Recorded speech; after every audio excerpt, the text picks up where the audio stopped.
Praise the lord.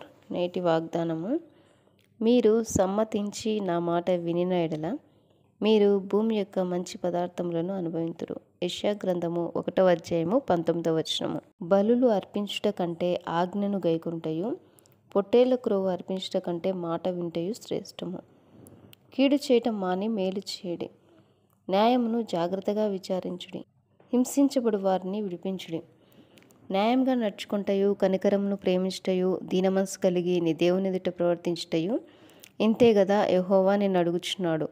నోవహు అట్లు చేసెను, దేవుడు అతనికి ఆజ్ఞాపించిన ప్రకారము యావత్తూ చేసెను. నోవహు విషయంలో రాయబడింది. దేవుడు చెప్పిన దానికి లోబడ్డాడు కనుక నోవహు కుటుంబం అంతా జలప్రలయంలో కాపాడబడింది. మనం కూడా చెప్పినది చేయడానికి విధేయత చూపించాలి. అతి శ్రేష్టమైన గోధుమలను అనుగ్రహించి నేను వారిని పోషించుదును, కొండ తేనెతో నిన్ను తృప్తిపరచుదును. ఆమేన్.